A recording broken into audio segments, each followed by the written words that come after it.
అవ్రతేర్నయేద్యస్తు మాసం దామోదర ప్రియం సగచ్చేన్నరకం ఘోరం పునరావృత్తివర్జితం. కార్తీక మాసంలో ఈ ధర్మం చేయాలి, ఆ ధర్మం చేయాలి, స్నానం చేయాలి, దానం చేయాలి, ఎన్నో విషయాలు చాలా సులభతరములైనవి, చేయడానికి తగినటువంటివి, ఏ విధమైన ఇబ్బంది కలిగించినటువంటి ధర్మాలు చిన్న చిన్నవి ఎన్నో చెప్పారు.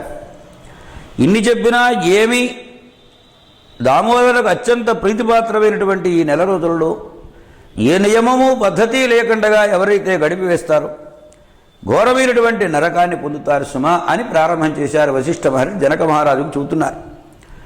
తాంబూలదానము కార్తిక్యాం మాసమేకం నిరంతరం యఃకుర్యాద్రాజశార్దూల సస్య సామ్రాజ్యమశ్నుతి. కార్తీక మాసంలో నెల రోజుల పాటు ఎవరైతే తాంబూల దానం చేస్తారో అటువంటి వారు సామ్రాజ్య సుఖ వైభవాలను పొందుతారు. ప్రతిపద్దినమారభ్య కార్తీకస్య నరేశ్వర ఏకైకేన తు యద్దీపం యఃకుర్యాద్ విష్ణవేర్పణం తస్య పాపాని నశ్యంతి సగచ్చేద్ విష్ణు మందిరం. కార్తీక మాసంలో శుద్ధ ప్రతిపత్తు పాడ్యమి రోజు మొదలుకొని ఈ నెల రోజుల పాటు ఒక్కొక్క దీపం చొప్పున ఎవరైతే వెలిగించి స్వామి శ్రీ మహావిష్ణువునికి సమర్పణం చేస్తారో అటువంటి వాళ్ళు పాపములన్నింటినీ పోగొట్టుకుని విష్ణు మందిరానికి చేరుకుంటారు. కార్తిక్యాం భానుముద్దిశ్య పౌర్ణమ్యాం స్నానతత్పరః సంతానకాంక్షీ రాజేంద్ర స్నానము దానము సమాచరేత్. అలాగే ఈ కార్తీక మాసంలో సూర్యభగవానుని ఉద్దేశించి ముఖ్యంగా పూర్ణిమ రోజున ఎవరైతే స్నానము దానము ఆచరిస్తారో అటువంటి వారు చక్కని సంతాన యోగం కలిగినటువంటి వారు అవుతారు. అంటే ఎవరు సంతానం కోరుకుంటారో అట్టి వారు పూర్ణిమ తిథి నాదిన సూర్యభగవానుని ఉద్దేశించి స్నానాదులను ఆచరించాలి, దానాలు చేయాలి. నారికేళ ఫలం దానం విష్ణురగ్రేదు కార్తికే సదక్షిణము సతాంబూలము యఃకుర్యాద్ రాజసత్తమా న తస్య సంతతేర్ఘానికి నరోగో న చతుర్మృతి. అలాగనే తనకు కలిగినటువంటి సంతానం ఆరోగ్యవంతంగా దీర్ఘాయుష్యంతో ఉండాలని అనుకుంటారు. ఈ కార్తీక మాసంలో విష్ణు సన్నిధానంలో నారికేళ ఫలం కొబ్బరికాయను ఎవరైతే దానం చేస్తారో దక్షిణ తాంబూల సహితంగా అటువంటి వారి సంతతికి ఏ విధమైనటువంటి ఇబ్బంది కలగదు, రోగభయం కానీ దుర్మరణ భయం కానీ ఉండదు సుమా. విష్ణోర్దేవాలయాగ్రీదు కార్తిక్యాం పౌర్ణమీదిని యస్తంభదీపం కురుతే సవైకుంఠపతిర్భవేత్. ఈ కార్తీక మాసంలో విష్ణు దేవాలయంలో ముఖ్యంగా పూర్ణిమ నాడు ఎవరైతే స్తంభదీపాన్ని వెలిగిస్తారో అటువారు వైకుంఠలోకానికి ఆధిపత్యాన్ని వహించినటువంటి వారు అవుతారు. విష్ణోరగ్రేదు కార్తిక్యాం స్తంభదీపార్పణం నరః తస్య పుణ్యస్య విస్తారం మయా వక్తుం న శక్యతే. ఎవరైతే విష్ణు సన్నిధానంలో ఈ కార్తీక మాసంలో స్తంభదీపాన్ని సమర్పణం చేస్తారో అటువంటి వారికి ఇంత పుణ్యం వస్తుంది అని చెప్పడానికి నాకు సాధ్యం కాదయ్యా, నా నోటితో నేను ఇంతే పుణ్యం వస్తుందని చెప్పలేను. స్తంభదీపం వెలిగించేటువంటి వాళ్ళు వెలిగించి స్వామికి సమర్పణం చేస్తారు. అలాగే కార్తీక మాసంలో పూర్ణిమ తిథి రోజున ఎవరైనా వెలిగించిన స్తంభదీపాన్ని దర్శనం చేసినా చాలు సూర్యోదయం కాగానే చీకట్లు దూరం అయిపోయినట్లుగా వాళ్ళ పాపములన్నీ కూడా దూరం అయిపోతాయి. స్తంభదీపాన్ని ఎలా వెలిగించాలి అనేటువంటి చెబుతున్నారు ఇక్కడ. శాలివ్రీహి తిలోభేదం స్తంభదీపం ప్రజక్షతే స్తంభదీన విహీనో యః కార్తికే మాసి భూమిప నరకాన్న నివర్తంతే నాత్ర కార్యా విచారణ. ముందుగా ధాన్యం పోసి ఆ ధాన్య మధ్యలో స్తంభాన్ని పాతి దానిపైన నువ్వులను పోసి ఆ నువ్వుల మధ్యలో ఈ స్తంభము పైన ఈ దీపాన్ని ఎవరైతే వెలిగిస్తారో దానికి స్తంభదీపము అని పేరు. స్తంభదీపాన్ని వెలిగించినందువలన పుణ్యం చాలా వస్తుంది. స్తంభదీపాన్ని వెలిగించకపోతే నరకలోక ప్రాప్తి కలుగుతుంది. కొంచెం హెచ్చరిక చేయడం కోసం, దీని ఆవశ్యకతను తెలియచేయడం కోసం చెప్పినటువంటి మాట. శిలామయం వా దారుం వా స్తంభం కృత్వా హరే పురః సంస్థాప్య స్తంభదీపంతో యః కుర్యాత్ స హరిప్రియ. శిలామయం అంటే రాతితో తయారు చేసింది కానీ, దారం అంటే కొయ్యతో తయారు చేసింది కానీ అయిన స్తంభాన్ని ఎవరైతే నారాయణ సన్నిధానంలో ఎదురుగా ఉంచి స్తంభదీపం వెలిగించుతారో అట్టివారు నారాయణుడికి అత్యంత ప్రీతిపాత్రులవుతారు. ఇక్కడ ఒకానొక పురాతనమైన వృత్తాంతం, దీనికి స్తంభదీప సమర్పణం అంటారు.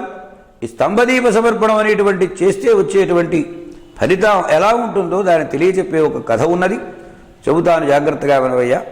పూర్వం మతంగ మహర్షి వారి ఆశ్రమంలో ఒక విష్ణువాలయం ఉండేది. మహర్షులందరూ అక్కడికి వచ్చి కార్తీక మాస వ్రతాన్ని చేసుకుంటూ ఉండేవాడు. ఎలా ఉంటుందంటే ఒక చోట మహత్తరమైన వైభవంగా ఒక కార్యం జరుగుతూ ఉంటుంది. అది చాలా కాలం, కార్తీక మాసం అంటే నెల రోజుల సమయం. మధ్యలో వాళ్ళు వస్తూ ఉంటారు, ఆ కార్యక్రమంలో పాల్గొంటూ ఉంటారు, వాళ్ళు వెళ్ళిపోతుంటారు, మళ్ళీ కొత్త వాళ్ళు వస్తూ ఉంటారు. ఆశ్రమ మండలాల్లో ఉన్నటువంటి వాళ్ళందరూ కూడా అక్కడికి వచ్చి ఆ కార్తీక మాస నియమాలలో పాల్గొని వారి దారిన వాళ్ళు వెళ్ళిపోతూ ఉంటారు. ప్రతినిత్యము శ్రీమన్నారాయణకు అర్చన ఆరాధన విధానాలన్నీ కూడా జరుపుతున్నారు. దీపమాలను సమర్పణం చేశారు. అత్యంత భక్తి సంపత్తి కలిగినటువంటి వారే, విష్ణు భక్తితో మంచి నియమాలు కలిగినటువంటి వారే ఉన్నారు. ఇలా ఉండగా ఒకానొక మునికుమారుడు ఒక రోజున వీళ్ళందరూ కూడా వింటూ ఉండగా అన్నారయ్యా, కార్తీక మాసంలో శివ సన్నిధానంలో స్తంభదీపాన్ని ఎవరైతే వెలిగిస్తారో అటువంటి వారు వైకుంఠాన్ని చేరుకుంటారంటారు. మనం కూడా ఇక్కడ విష్ణు ఆలయంలో స్తంభదీపాన్ని వెలిగించుదాం. ముఖ్యంగా కార్తీక మాసం పూర్ణిమ తిథి చాలా విశిష్టమైనటువంటిది. సాయంకాల సమయంలో స్తంభదీపాన్ని వెలిగిస్తే నారాయణకు చాలా ప్రియమనంటారు. అందువలన మనం కూడా ఇక్కడ ఈ దేవాలయంలో చేద్దాము అని ప్రేరణ చేశారు. మహర్షులంతా విన్నారు, చాలా బాగున్నదన్నారు. ఎందుకంటే బాలాదపి సుభాషితం, మంచి మాట ఎవరు చెప్పినా వినాలి. చిన్నపిల్లవాడు చెప్పాడు కానీ తోసేయకూడదు. మనలో ఉన్నటువంటి మన మహర్షి ఒక ఆయన ఈ ఉపాయం చెప్పారు, ఇది అందరికీ పుణ్యాన్ని కలగజేస్తుందని వాళ్ళందరూ కూడా అంగీకరించారు. ఆ ప్రయత్నంలో ఉన్నారు. ఆ విష్ణు దేవాలయానికి సమీపంలో ఉన్నటువంటి ఒక చెట్టు దగ్గరకు వెళ్ళి అది బాగా ఎండిపోయింది, కొమ్మలన్నీ విరిగిపోయినాయి. దాన్ని ఆ మోడు తీసుకుని వచ్చి శుభ్రంగా స్తంభంలాగా ఆకారంలో తయారు చేయించి హర్షాన్విత మహాసంతోషం కలిగినటువంటి వారి విష్ణువును ధ్యానిస్తూ స్తంభదీపాన్ని వెలిగించి పూజా పురస్కారాదులు నిర్వహించి ఆ తరువాత నమస్కారం చేశారు. చేసి వాళ్ళు ఆలయం లోపలకు వెళ్ళి ఈ విష్ణు సంబంధమైనటువంటి మహిమను చెప్పే కథలను చెప్పుకుంటూ ఉన్నారు. కథాయాం కథ్యమానాయాం తదా దేవాలయాద్బగికి అభూచ్చటచటా శబ్ద సర్వభూత భయంకరః సశాంత దీపస్తథా వివిధే శుష్కపాదపః. ఈ కథ ఇలా జరుగుతూ ఉండగానే పెద్దగా ఒక శబ్దం వినబడింది ఆలయం బయట నుంచి. ఏమిటా ఈ శబ్దమని అందరూ కూడా భయపడుతూ అక్కడికి వచ్చారు. పైన వెలిగించినటువంటి దీపము చల్లబడింది. వెంటనే ఆ స్తంభము రెండు బద్దలుగా అలా చీలికలై పడింది. అందులో నుండి ఒక పురుషుడు ఆవిర్భవించాడు. చూచారు, వాళ్ళందరూ ఆశ్చర్యాన్ని పొందారు, హాహాకారాలు చేశారు. ఒక స్తంభం పగిలిపోవడం ఏమిటి, అందులో నుంచి పురుషుడు రావడం ఏమిటి అని ఆశ్చర్యపడి అడిగారు. క్యో భవాన్ కేన దోషేణ స్థాణుర్భూత్వాచరం వని తద్వదస్వయధాన్యాయం నాత్ర కార్యం విలంబితం. ఏమయ్యా, నువ్వు ఎవరివి, ఏ దోషం చేశావని ఇలా కుయ్యలాగా పడున్నావు? నీ పూర్వవృత్తాంతం కాస్త మాకు ఎరుగబడేటట్లుగా చెప్పవలసింది సుమా అన్నారు. వాళ్ళ మాటలను విని సంతోషం కలిగినటువంటి వాడే వారికి సాష్టాంగ దండ ప్రణామం చేసి రెండు చేతులు జోడించి నమస్కరించి ఆ మహర్షులతో అంటున్నాడు, ఈ పురుషుడు ఉద్భూత పురుషుడు అంటారు. స్తంభదీపం నుండి ఆవిర్భవించినటువంటి వాడు కాబట్టి ఉద్భూత పురుషుడు అని పేరు. విప్రోహం విప్రశార్దూల విత్తపో రాజ్యపాలక కోశ రాజ్య అశ్వమాతంగరథాధిపత సంయుత సమస్త భూతి సంపన్న నిర్దయ దుష్టమానస. అయ్యా, నేను ఒకప్పుడు బ్రాహ్మణుణ్ణి, బాగా ఐశ్వర్యం ఉన్నవాడిని, ఏనుగల గుర్రాలు రథాలు ఇవన్నీ కలిగినటువంటి వాడిని, రాజ్యాన్నే పరిపాలన చేసేటువంటి వాడిని, సమస్త సంపదలతో కూడినటువంటి నేను దయారహితుడుగా దుష్టమైన మనస్సు కలిగిన వాడనే ఉన్నాను. వేదాలు చదవలేదు, భగవత్కథలను వినలేదు, పుణ్యతీర్థయాత్రలు చేయలేదు, అణుమాత్రం కూడా దానమనేటువంటిది ఆచరించలేదు. ఇలా ఉండగా బ్రాహ్మణులను గౌరవించలేదు సరిగదా.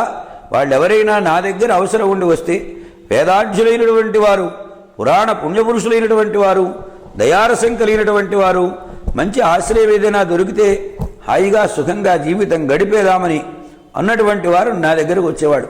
వాళ్ళు వస్తే వాళ్ళని కింద కూర్చోబెట్టి నేను వాడికి ఎదురుగా కాళ్లను బారజాపేవాడిని కానీ వాళ్లను అయ్యా రండి అని పిలవడం కానీ నమస్కారం చేయడం కానీ ఇలాంటి పనులు ఏవి చేయలేదు. పుణ్యకార్య కాలములు ఏవైనా సంప్రాప్తములైతే పర్వదినముల యందు ఎవరికి ఏమీ దానం చేసేవాడిని కాదు. అలాగనే ఒకవేళ పొరపాటును దానం చేయవలసిన పరిస్థితి వస్తే అది కేవలం వాగ్దానమే కానీ ద్రవ్యాన్ని మాత్రం దానం చేసేవాడిని కాదు. బాగా చదువుకున్నటువంటి మంచి శీల సంపత్తి కలిగినటువంటి బ్రాహ్మణులు నేనిస్తే బ్రతికేవాళ్లుగా భావించి వాళ్ళను పరిహాసం చేశాను, నవ్వాను, పరిహసించాను, ఇస్తాను అని చెప్పాను, అబద్ధమాడి వాళ్లకు ఏమీ ఇవ్వకుండా ఇలా గడిచిపోయింది. వాళ్ళ దగ్గర వాళ్ళ అవసరాలు తీరడం కోసం ఏదైనా పని ఉండి చెబితే ఆ పని కోసం ధనం తీసుకునేవాడిని కానీ వాళ్లకు పనులు చేసేవాడిని కాదు. ఇలా రోజులు చాలా గడిచినాయి. నేను చాలా దుర్బుద్ధిని. ఆనాడు చేసిన దుష్కర్మల ఫలంగా నేను మరణించిన తర్వాత నరకలోకానికి వెళ్ళాను.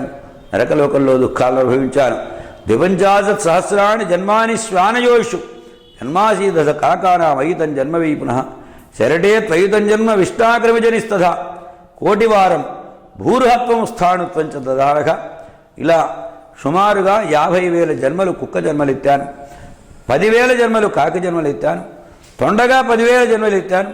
విష్టాక్రిమి అంటే పేడలో పుట్టి పేడలో పురుగు పేడలో పెరిగి పేడలో చచ్చిపోయేటువంటి పురుగులుగా క్రిములుగా నేను 1,000,000 పర్యాయములు ఎత్తానండి. తరువాత చెట్టునైనాను, స్థాణువులాగా కదలకండగా పడున్నాను. ఇది నా పూర్వమునకు సంబంధించిన కథ. ఇటువంటి పాపాలు చేసినటువంటి నాకు ఇవాళ కొయ్య రూపం పోయి నిజమైనటువంటి రూపాన్ని పొందాను. మహానుభావులారా, మీరు బాగా తెలిసినటువంటి వాళ్ళు, దయారసం కలిగినటువంటి వాళ్ళు. మీ దర్శన మాత్రం చేత నాకు నా వెనుక జన్మ ఏమిటి అనే విషయాన్ని స్మృతిలోకి తెచ్చుకోగలిగాను. నా పూర్వజన్మలో నేనేమి పాపం చేశాను అది నీకు మీ ముందు వివరించి చెప్పాను అని మొత్తం తన కథంతటినీ చెప్పాడు ఈ బ్రాహ్మణుడు. అంటే అప్పుడు మహర్షులందరూ కూడా విన్నారు. వాళ్ళంతటా వాళ్ళు కీర్తనం చేసి సత్యం కార్తీక మాసస్య ఫలం ప్రత్యక్షముక్తిదం కాష్ట పాషాణ దార్వాదేహ ముక్తిరాయి ఆసీత్ సుదుర్లభ. సత్య కార్తీక మాసం ఎంత గొప్పది, ఎంత ఫలదాయకమైంది. కళ్ళెదుర చూస్తూ ఉండగానే ప్రత్యక్షమైన ఫలం మనకు కనబడుతున్నది. కట్టెలు పాషాణాలు దారువులు మొదలైనటువంటి వానికి ముక్తి కలుగుతున్నది. ఎంత గొప్ప విశేషం! ఆ రోజున పూర్ణిమ తిథి పుణ్యదాయకమైనటువంటిది, సమస్త పాపములను పోగొట్టగలిగినటువంటిది, చాలా గొప్పది అని కార్తీక మాసం యొక్క మహిమను గురించి వాళ్ళు ఎన్నో రకాలుగా కొనియాడారు. అంతేకాదు సాధు సాధు తథా తస్యాం స్తంభదీప సుఖప్రద పౌర్ణమ్యాం కార్తికేయమాసి విష్ణోర్దేవాలయాగ్రత పరైర్నియోజితాత్ దీపాత్ సాయం శుష్కతరూపరి తానుర్వా కార్తికేయమాసి విష్ణోర్దీపం ఉవాహయేత్. ఇక్కడ చాలా గొప్పది స్తంభదీపం, సుఖదాయకమైనది. కార్తీక మాసం పూర్ణిమ రోజున విష్ణు సన్నిధానంలో మనం ఏర్పాటు చేసిన ఈ స్తంభదీపము ఈ కొయ్యగా పడున్నటువంటి ఇతడికి ఈనాడు ముక్తిని కలగజేసింది. అందువలన దయాళువైనటువంటి వాడు శ్రీ మహావిష్ణువని అనేక రకాలుగా వాళ్ళు ప్రశంసలు జరిపారు. తరువాత ఆ ఉద్భూత పురుషుడు అడుగుతున్నాడు వాళ్ళని. ఎందుకంటే చంక ఎక్కమని సామెత. ఎవరైనా విషయం తెలిసిన వాళ్ళు ఎదుటబడినప్పుడు తన మనస్సులో ఉన్న సందేహాలను అడిగి దానిని నివారణం చేసుకోమని నీకు పెద్దలు చెప్పినటువంటి సంప్రదాయం. ఇక్కడ ఒకరు కాదు, ఇద్దరు కాదు, రమారమి వందల సంఖ్యలో మహర్షులు ఉన్నారు. ఎవరైనా ఏ సమాధానమైనా చెప్పగలిగినటువంటి వారు సాధన చేసినటువంటి మహానుభావులు కనుక వాళ్ళు ఎదురుగా ఉన్నప్పుడు వాళ్ళనే అడిగి తన సందేహాలు తీర్చుకోవాలని మనస్సులో అనుకొని అప్పుడు అడిగారు. ముక్తిస్తు దుర్లభతరా కేనవై ప్రాప్యతేధున కేనవా కర్మబద్ధ స్యాత్ కేనవాపి విముచ్యతి కేన దేహాది ఇంద్రియాణి తాని తాని చ దేహినాం జ్ఞానం కథం భవేత్ పుంసాం శీఘ్రం నిర్వాణ సాధన. అయ్యా, మోక్షం చాలా దుర్లభమైనటువంటిది. మోక్షం రావాలంటే ఏమి చేస్తే వస్తుంది? అలాగే ఈ మనుష్యుడు కర్మచేత బంధాల్లో పడిపోతున్నాడు, బద్ధుడు అవుతున్నాడు. ఈ కర్మబద్ధుడు ఎందువలన అవుతున్నాడు? ఈ కర్మబంధం నుండి విడివడాలంటే ఎలా వీలవుతుంది? అంతేకాదు ఈ దేహ ఇంద్రియాదులన్నీ కూడా ఈ దేహదారికి ఎలా సంప్రాప్తములు అవుతున్నాయి? జ్ఞానం అనేటువంటిది ఎలా వస్తుంది?